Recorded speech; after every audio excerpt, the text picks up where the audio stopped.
Bienvenida, bienvenido. Hoy vamos a meternos de lleno en un texto que, la verdad, no se anda con rodeos. Para nada. Vamos a analizar el capítulo 4 del libro de Amos basándonos en las fuentes que tenemos, que se centran en la versión Reina Valera de la Biblia. Y es un texto que golpea, desde la primera frase, con un lenguaje que hoy, lo calificaríamos de ofensivo, directamente. Y un sarcasmo... Brutal y una advertencia final que es, de verdad, inolvidable. Exacto. Pues esa es nuestra misión hoy, desgranar este capítulo, ver qué hay detrás de esa potencia, de esas metáforas, y de ese mensaje tan duro sobre la hipocresía religiosa y la justicia social. Es que a pesar de los siglos que tiene, los temas son de una intensidad que asusta. Totalmente. Es una denuncia implacable. Sí, no deja espacio para la ambigüedad ni para excusas. Pues vamos a ello. Empezamos con la que probablemente es la imagen más polémica, más recordada de todo el libro. Ya sé por dónde vas. El capítulo arranca llamando a las mujeres ricas de la capital de Samaria vacas de Basán. Así, de entrada. A mí me parece una imagen de una violencia verbal tremenda. Lo es, sin duda. Y para entender el impacto, hay que saber qué era Basán. Era una región famosa en el mundo antiguo por sus pastos que eran increíblemente fértiles. Ah, claro. El ganado de Basán era el mejor, el más gordo, el más lustroso. Así que al llamarlas vacas de Basán, el profeta está pintando un cuadro de lujo extremo, de opulencia, de una vida totalmente regalada. O sea que no es un insulto gratuito. Es una descripción muy calculada. Pero no se queda ahí, porque el texto enseguida explica el porqué. Claro, la acusación. Las acusa de oprimir a los pobres y quebrantar a los menesterosos. Y añade un detalle que lo hace todo más vívido. Las describe diciéndole a sus maridos, traed y beberemos. Y ahí está el núcleo del asunto.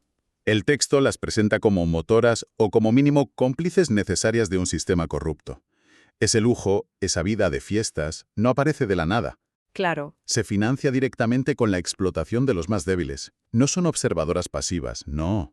Su tren de vida exige y perpetúa esa injusticia. Es como que la demanda crea la oferta, por así decirlo. Si ellas exigen más lujos, sus maridos tienen que conseguirlos de alguna manera, y esa manera es la opresión. Exactamente. Y por eso el juicio que se anuncia a continuación es tan solemne y personal. El texto dice que Dios jura por su santidad. Que eso, en lenguaje bíblico, es la máxima garantía posible, ¿no? Es la máxima. Es como decir, tan cierto como que yo existo, esto va a ocurrir. No hay posibilidad de apelación. Es una sentencia en firme. Y la sentencia además conecta de una forma escalofriante con el insulto inicial. Dice que las asacarán con anzuelos. Y a sus descendientes con garfios de pescador. Se retoma la idea del ganado. Pero de la forma más humillante que te puedas imaginar. Es una imagen brutal, sí. Pasa de ser ganado de lujo en pastos verdes a ser, reses arrastradas al matadero. Es la inversión total de su estatus. Toda la elegancia y el poder se desvanecen en una escena de deshonra pública. Arrastradas al exilio sin ninguna dignidad. El mensaje es potentísimo. Quienes se benefician de la injusticia, aunque no la ejecuten con sus propias manos, compartirán el mismo destino que los ejecutores. Vale. Después de esta denuncia tan directa, uno esperaría un arrepentíos o cambiad de vida. Pero el capítulo da un giro que a mí me parece desconcertante. Sí, el tono cambia por completo. Pasa una ironía que corta. Es uno de los usos del sarcasmo más feroces que se pueden encontrar. En lugar de decir, dejad de pecar, el profeta les dice, id a Betel y prevaricad, aumentad en Gilgal la rebelión. Es una provocación en toda regla. Como decirle a un ladrón, venga, no te cortes, roba más. Exacto, hazlo con más ganas. Y menciona lugares concretos, Betel y Gilgal, que, por lo que he leído en las fuentes, no eran sitios cualquiera, ¿verdad? Para nada. Eran sus principales centros de peregrinación, como sus catedrales, el corazón de su vida religiosa oficial. Pero para profetas como Amós, ese culto era una farsa. Se había desviado, se había mezclado con la idolatría, como la famosa adoración a los becerros de oro. Así que la invitación es, id a vuestros lugares sagrados y seguid pecando. Y el texto se recrea describiendo su religiosidad, que eso es lo curioso. Dice que traían sacrificios cada mañana, diezmos cada 3 días, que creo que era incluso más de lo que pedía la ley. Sí, iban sobrados, daban ofrendas, lo anunciaban públicamente. Visto desde fuera, parecían un pueblo ejemplar, muy piadoso. Hiperreligiosos, casi. Y ahí es donde el profeta clava el cuchillo. Después de enumerar todos sus rituales, concluye con una frase que es demoledora. Porque así lo queréis, hijos de Israel. Vaya. El problema no era la falta de religión. Les encantaba la religión. El problema era la motivación. O sea que no lo hacían por un deseo genuino de obedecer a Dios, sino porque les hacía sentir bien a ellos mismos. Eso es. Era una religión a la carta. Un espectáculo para el ego. Un club social espiritual que les daba una pátina de respetabilidad mientras sus vidas estaban, bueno, completamente desconectadas de la justicia. Cumplían con los ritos pero ignoraban a las personas. Totalmente. Entonces, el mensaje que se extrae es que, para el Dios de este texto, una religión que convive con la injusticia no es que sea inútil, es que es peor. Es una ofensa más. Cada sacrificio, en ese contexto, es una capa más de pecado. Es multiplicar la rebelión, como dice la invitación sarcástica. Los rituales sin justicia no solo nos suman, sino que restan, y mucho. Esto nos lleva a la siguiente parte del capítulo. Ya hemos visto la denuncia social, la crítica a la religión vacía, y ahora el texto cambia otra vez. Presenta algo que parece un historial de intentos fallidos de llamar su atención. Es una estructura literaria muy potente, ¿sí? Un catálogo de 5 calamidades que Dios habría enviado como advertencias. Y lo que le da una fuerza casi hipnótica es que cada una termina con el mismo estribillo, como una canción trágica. Mas no os volvisteis a mí, dice Jehová. Exacto, una y otra vez. Vamos a repasarlas, porque los detalles son muy gráficos. La primera es el hambre. El texto usa una expresión increíble. Os hice estar a dientes limpios. Es una metáfora brutal, ¿sí? De una hambruna tan absoluta que no había ni una miga que se quedara entre los dientes. Y la conclusión es esa. A pesar de eso, no volvieron. La segunda, la sequía. Y los análisis destacan que no es una sequía normal. No, la describe como una sequía quirúrgica, casi inteligente. Dice que hacía llover sobre una ciudad, pero no sobre la de al lado. Y justo antes de la cosecha para hacer el máximo daño. Claro, la gente iba de un pueblo a otro buscando agua sin encontrarla. Era una demostración de poder imposible de ignorar. Imposible de ignorar. Y sin embargo, la ignoraron. Mas no os volvisteis a mí.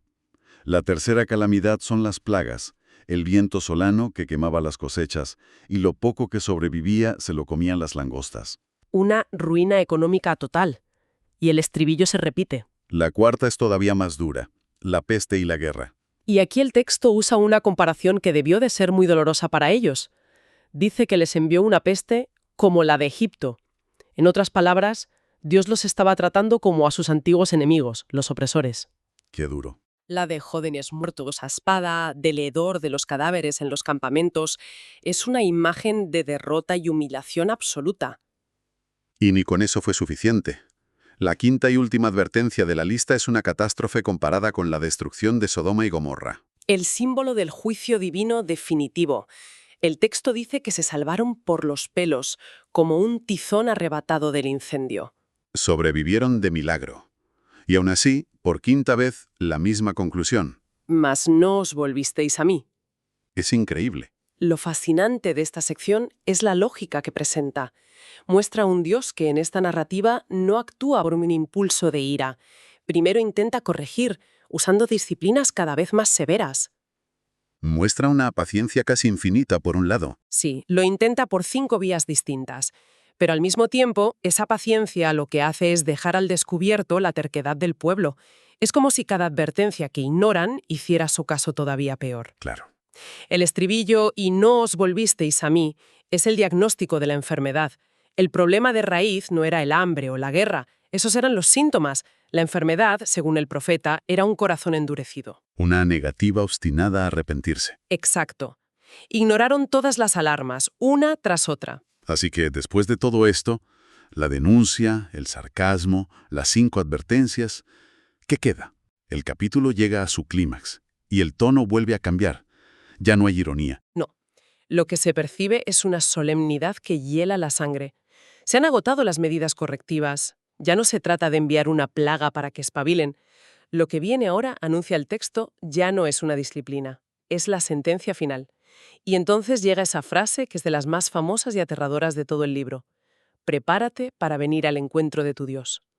Es una frase con un peso tremendo. Las fuentes insisten en que no se puede leer como una invitación amable a ir a la iglesia. No, no lo parece.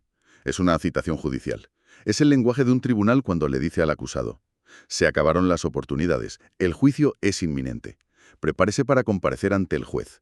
Es la confrontación final, de la que ya no se puede escapar. Eso es.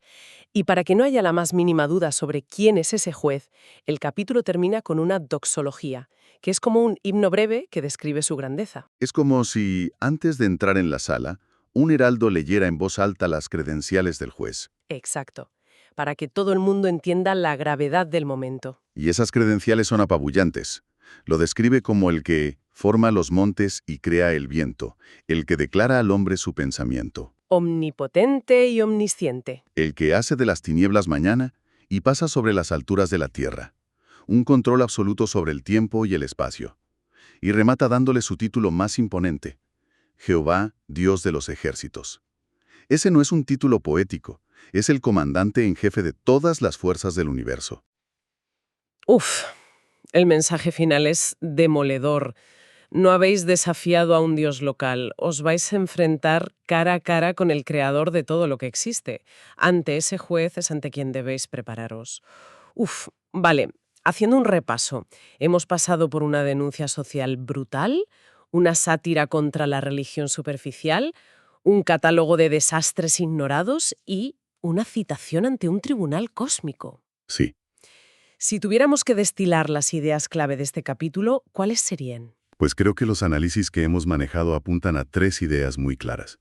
La primera, que la opresión de los débiles, incluso por complicidad pasiva, es una ofensa de primer orden que no pasa desapercibida. La segunda, que la actividad religiosa, por muy intensa que sea, si no va acompañada de justicia y un corazón sincero, es vista como más pecado. Y la tercera, que es la que se desarrolla en la parte central, es que ignorar las advertencias tiene una consecuencia directa. Va endureciendo el corazón hasta que ya no hay marcha atrás, y el juicio se vuelve inevitable. Correcto. Uno de los textos lo describe como el requiem para una nación que agotó la paciencia divina. Es un relato que muestra cómo se fueron cerrando todas las puertas. Por decisión propia, además. Claro, una a una, hasta que solo quedó una. Y aquí hay algo que me parece muy interesante. Los análisis señalan que este final tan oscuro, esta advertencia de prepárate, en realidad no es el final de la conversación, no es una preparación, es lo que prepara el terreno para el capítulo 5, donde de forma sorprendente aparece una última oferta: buscad a Jehová y vivid. Es una conexión fundamental. Este capítulo 4 crea el suspense y la tensión máxima, para que esa oferta del capítulo 5 tenga un impacto mucho mayor. Exacto. Y quizá esa es la idea final con la que podemos quedarnos. Después de escuchar esta lista de oportunidades perdidas, la pregunta que queda en el aire y que el texto parece lanzar ¿es esa citación para encontrarse con el juez una sentencia definitiva? ¿O hay algo más? O es, paradójicamente, el sonido de la última alarma, la advertencia final y más aterradora, que es en sí misma la última oportunidad para reaccionar y buscar la vida antes de que sea de verdad demasiado tarde.